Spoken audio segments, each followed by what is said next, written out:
The hallway light was off when I came back in. I hadn't even been gone 10 minutes, maybe less.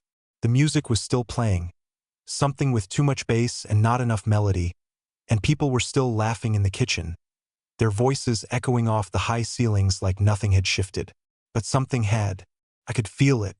It clung to the air like smoke that no one noticed but me. The front door clicked shut behind me, muffling the outside world. I had gone out to take a call. Simple, uneventful. Just my cousin asking about next week's plans. But when I returned and stepped inside, it was as if the house had taken a breath in my absence and wasn't ready to exhale yet. My eyes adjusted slowly. I looked around the living room. The spot where she had been sitting was now empty, her wine glass still sweating on the side table, her scarf draped over the back of the chair. I turned toward the hallway, and that's when I saw it. A strip of amber light stretching beneath the guest bedroom door. It hadn't been lit when I left. I took a few steps forward. Not rushed, not suspicious even, just curious. Curious in that way you get when something small is out of place and your brain tugs at it like a loose thread. But each step I took toward the door felt heavier than the last. The sound of laughter faded behind me. I could hear my own pulse now, like footsteps on tile. Then came the whisper, soft, muffled, too low to make out the words, but high enough to know it was her. And she was not alone. My hand hesitated just above the doorknob. I didn't open it. I didn't need to. A shadow moved across the bottom of the door. Slow close and then her laugh. Short, nervous, almost unfamiliar. Like someone else had borrowed her voice. That was the moment. Not when I opened the door, not when I found out the truth. That laugh was the moment I knew everything I'd feared and everything I had stubbornly ignored was about to cave in. And I did nothing. I just turned around, walked back to the living room, and pretended that the party was still happening, that nothing behind that door mattered. But it did, because the woman I loved had disappeared behind that flicker of light. And whatever walked out of that room 20 minutes later wasn't her anymore. When she finally came out of that room, everything about her was slightly off. Her hair wasn't exactly messy, but it had been touched, adjusted, like someone had combed through it with their fingers. She wasn't holding her wine glass anymore, and her scarf was gone from the chair. For a second, I thought maybe I'd imagined the light under the door. Maybe I'd imagined the voices. Maybe I was just tired, overly anxious, hearing things that weren't really there. That would have been easier. But then she walked right past me, her eyes darting too quickly, her smile too easy, and her cheeks too flushed for the temperature inside. She didn't look at me, not directly. Her gaze skimmed my face like I was one of the guests, a stranger. I followed her with my eyes as she rejoined the others. She slid back into the group with a practiced rhythm, like she hadn't just disappeared for 20 minutes with someone. She laughed when someone told a joke, grabbed a new drink from the kitchen, and leaned against the counter like nothing had changed. But I couldn't move. I just stood in the hallway, still halfway between denial and reality, as if my body refused to cross into either. Then, as if the universe needed to confirm what I already knew, he walked out. Not even 2 minutes after her. Same direction, same hallway, same door closing quietly behind him. I didn't know the guy, some friend of her coworker maybe. Tall, overconfident, beard too perfect. He wiped his mouth with the back of his hand, smirked at his phone, and headed toward the backyard like he'd just finished a good smoke. That was when my chest tightened. She hadn't just flirted. She hadn't just laughed too much or stood too close. Something had happened. Something real. Something physical. Something so intimate it made my stomach twist to imagine it. And she'd walked back into the room like she hadn't just burned the life we built to the ground. I sat down at the dining table surrounded by people I didn't want to talk to, barely hearing anything around me. I must have stared at the same spot on the floor for 10 minutes straight. Someone asked if I was okay. I think it was Silas's girlfriend, and I just nodded. What was I supposed to say? Hey, thanks for the great party. My wife might have just cheated on me in your guest room. I glanced toward her again. She was sipping her new drink and chatting with some woman about travel plans. Her laugh was louder now, more forced, as if she was trying to drown something out inside her own head. I watched the way her hand trembled slightly when she picked up her glass. She wasn't as calm as she wanted everyone to believe. And yet, she never once looked at me. Not once, not even after we left. In the car, she talked about the music playlist. She asked if I had fun. She made a comment about how her friend's new kitchen looked too expensive. The entire time, I said maybe a dozen words. I just kept watching the road, wondering how long she'd been slipping away without me seeing it. At one point, at a red light, she reached over and rested her hand on my arm. "You're quiet tonight," she said, her voice soft, almost playful. I didn't move. I didn't look at her. She pulled her hand back like she'd touched something burning. And I think that's when she knew I knew. But we didn't talk about it. Not then. Not when we got home. Not when she changed into pajamas and climbed into bed like nothing had happened. I lay next to her, eyes open in the dark, listening to her breathe.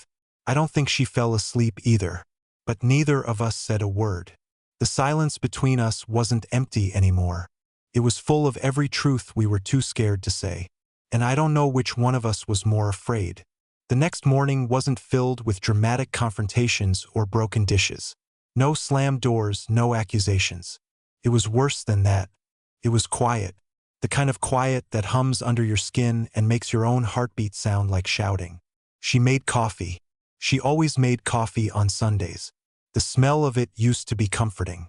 Used to pull me out of bed like a soft hand on my shoulder. That morning it smelled bitter, sharp, wrong. I stayed upstairs longer than usual, pretending to check emails on my phone. Pretending that ignoring it would rewind time somehow. Pretending that if I didn't see her, I wouldn't have to see it. The way guilt reshaped her posture, made her glance at me too quickly, made her smile too hard. When I finally came downstairs, she was standing at the sink, staring out the window at the backyard. The coffee pot steamed behind her, forgotten. She didn't hear me at first. Or maybe she did and didn't know how to turn around. Either way, we stood like that for a while, me behind her, her facing away, both of us trapped by the same invisible chain.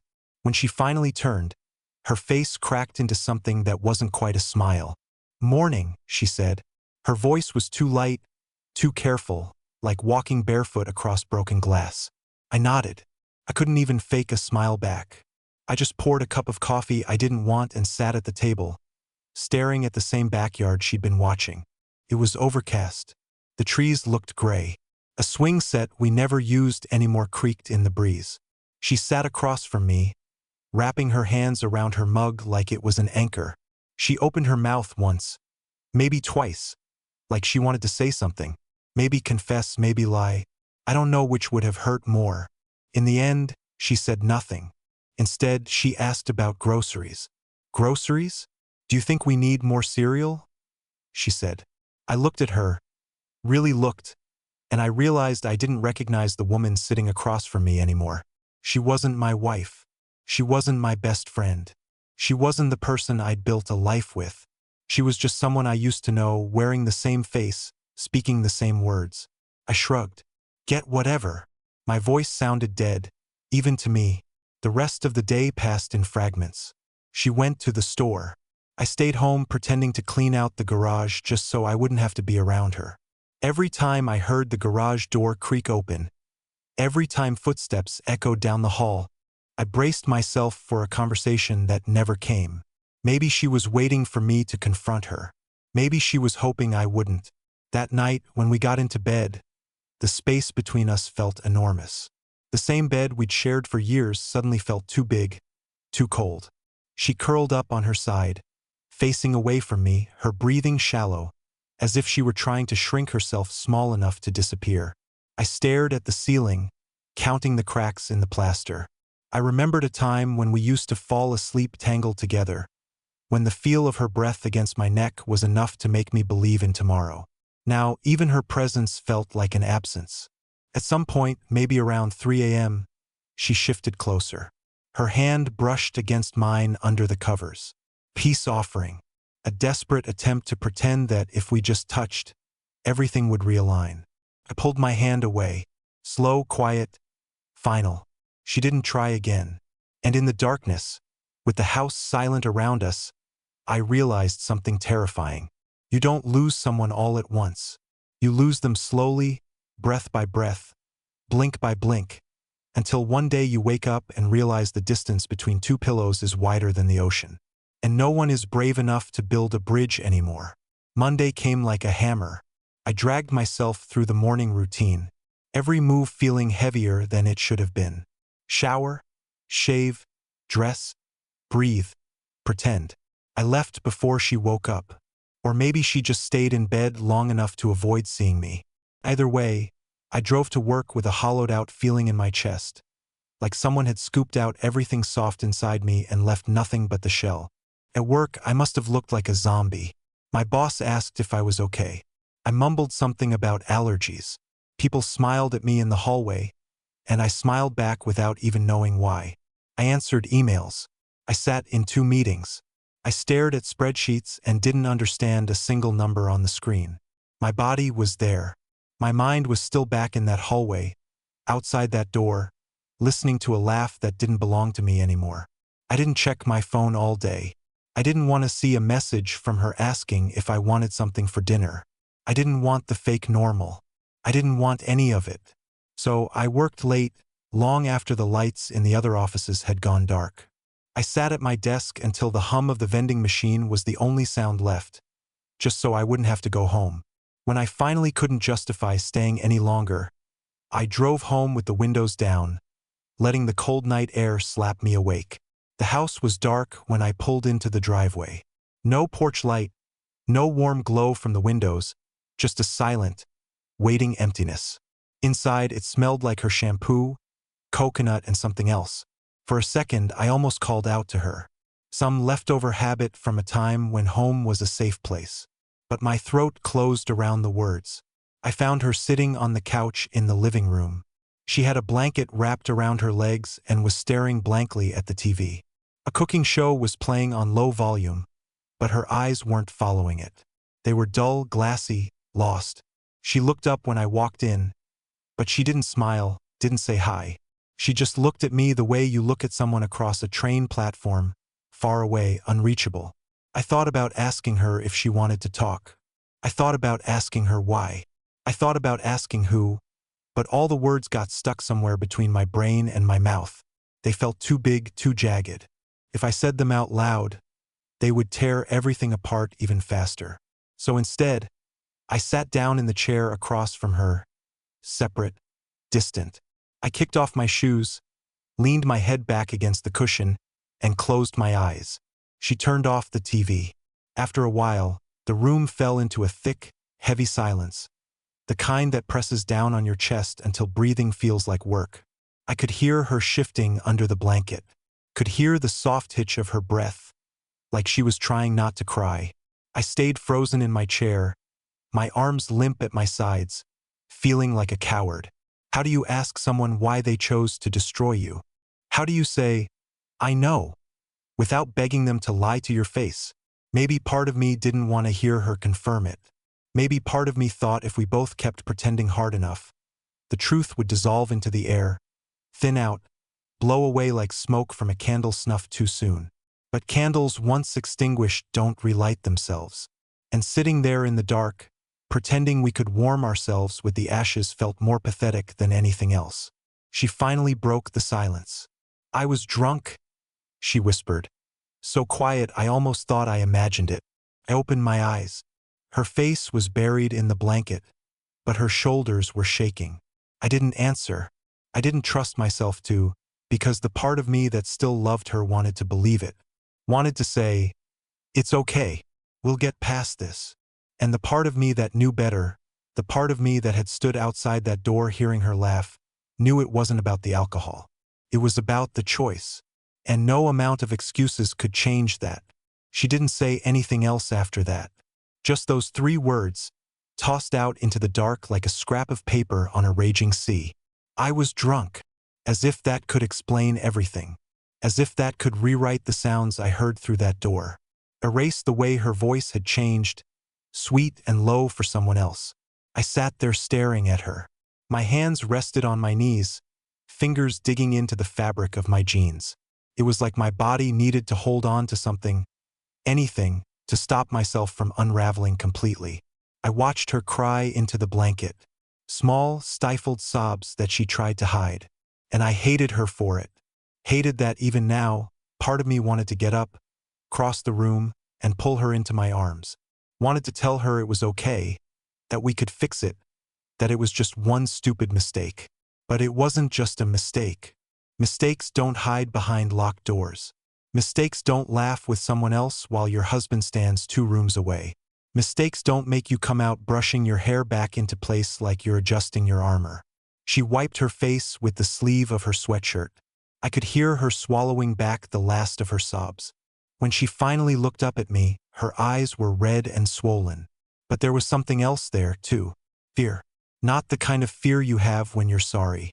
The kind you have when you're caught. I didn't mean for it to happen, she whispered. Another tiny, pitiful offering. Like if she said the right combination of words, she could crack open a door back to the way things were. Like she could rewind the clock by sheer force of will. I stood up, not because I had anything to say, not because I knew what I was doing. My body just needed to move. Needed to get away from the suffocating heaviness sitting in the room with us. I walked into the kitchen, opened the fridge, closed it again, turned on the faucet, turned it off. Useless movements, pointless and frantic, like trying to swim out of quicksand. Behind me, I heard her shift on the couch, heard the blanket slip to the floor. You don't have to say anything, she said, and that hurt more than anything else because once upon a time, she would have begged me to talk to her, would have reached for my hand, desperate for connection. Now, she was just bracing herself for the silence, preparing for impact. I turned around slowly. She stood there in the living room, small and trembling in her oversized sweatshirt and leggings, looking like a teenager caught sneaking out past curfew. Not like a woman who had just ripped a marriage apart with her own hands. The words came before I could stop them. Who was he? She flinched as if I had thrown something at her. Her mouth opened, but nothing came out for a long moment. She looked down at her bare feet, toes curling against the rug. Just someone, she mumbled. Just someone. Like that made it better. Like reducing him to a nameless, faceless mistake would make it easier to forget that for a few stolen minutes. She had chosen him over everything we had built together. Was it the first time? I asked, my voice barely above a whisper. She hesitated. God, she hesitated long enough that I got my answer before she said anything. Yes, she lied. I knew it was a lie because she couldn't meet my eyes when she said it. Knew it because her hands twisted in the hem of her sweatshirt, pulling and knotting the fabric until her knuckles went white. Knew it because deep down, the part of me that had spent years loving her knew her too well. You can forgive a mistake. You can't forgive a pattern. And standing there in our quiet kitchen with the smell of stale coffee lingering between us, I realized I wasn't mourning one betrayal. I was mourning every moment I hadn't seen. Every whisper, every look, every time she had turned her heart toward someone else while still wearing my ring. And the worst part was, I hadn't even noticed. I had trusted her so completely that I hadn't even seen the cracks forming under my feet until I fell right through them. She took a step toward me, hand half extended, eyes glistening. Please, she whispered. I stepped back. Because love isn't enough when trust is dead. Because sometimes, no matter how badly you want to believe in someone, the truth sits between you like a wall you can't tear down. And because deep inside, some broken part of me already knew this wasn't the end of the conversation. It was just the beginning of the collapse. I barely slept that night. Every time I closed my eyes, I saw that strip of light under the door again. Heard the laughter that wasn't meant for me. Even the sound of her shifting in bed next to me felt foreign. Like the breathing of a stranger I hadn't invited into my life. Morning came, but nothing felt new. The sun poured through the windows like it always did, painting golden lines across the floor. The coffee brewed, the clock ticked. The world, in its cruelty, kept turning. She sat at the kitchen table, scrolling through her phone, pretending to read some news article, pretending to sip her coffee, pretending to be someone who still belonged in this house. I grabbed my keys without a word. I needed space. I needed air that didn't smell like lies and coconut shampoo. As I pulled out of the driveway, I caught a glimpse of her through the front window. She was staring after me, small and slumped and so heartbreakingly familiar. It almost made me turn back. But I didn't. Instead, I drove with no destination in mind. Past grocery stores we used to shop at. Past the park where she once surprised me with a picnic on my birthday. Every corner of this town had pieces of us wedged into it, like landmines I didn't know how to avoid. I ended up in a diner on the edge of town, the kind with cracked vinyl booths and greasy menus laminated 20 years ago. I ordered black coffee I didn't want and sat staring out the window, wondering when exactly we had stopped being a we. It wasn't just the party. I could see that now. The party was just the earthquake that shook loose everything that was already broken underneath. A text buzzed on my phone, her name lighting up the screen. "Come home, please." I stared at it until the screen went dark. Coming home used to mean safety. Now it just meant returning to the wreckage. I didn't know if I could do that anymore. I didn't rush home. I sat in the diner long enough for the waitress to ask if I wanted anything else. Long enough for the coffee to go cold in my cup. I answered her with a weak shake of my head. No, I didn't want anything else. I wasn't sure I wanted anything anymore. By the time I pulled into the driveway, the streetlights had already come on. Our house sat under their pale glow, looking small, almost shrinking from view. I sat there in the car for a few minutes. Engine off, headlights cutting into the dark. When I finally went inside, the house was too clean. The living room was straightened, the pillows fluffed, the blanket folded neatly over the couch. The kitchen counters wiped down, the lights dimmed to a soft yellow. And she was sitting on the edge of the couch, hands clasped tightly in her lap, staring at the door like she'd been waiting in that same position for hours. When I stepped in, she stood up fast like she was about to run to me, but caught herself halfway. I didn't say anything. Couldn't. She wrung her hands together. Her voice, when it came, was small, almost breaking. "I don't know how to fix this," she said. I wanted to tell her that some things don't get fixed, that some cracks run too deep, that sometimes love isn't a glue strong enough to hold two broken people together. But I stayed silent.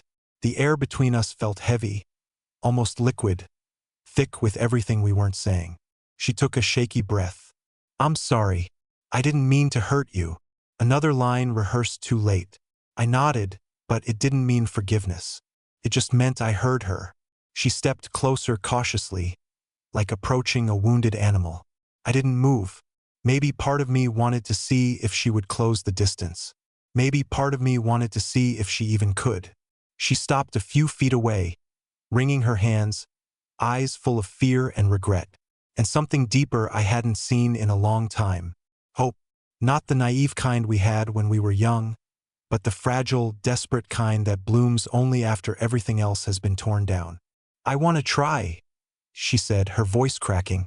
"Even if you hate me, even if you can't trust me right now, I'll wait. I'll earn it back. I swear, Ellis. I swear." For a long moment, I just stood there, feeling the weight of all the hurt between us. It would be easier to walk away, easier to turn my back and leave her with her mistakes. But when I looked into her eyes, I saw the woman I had loved for so long.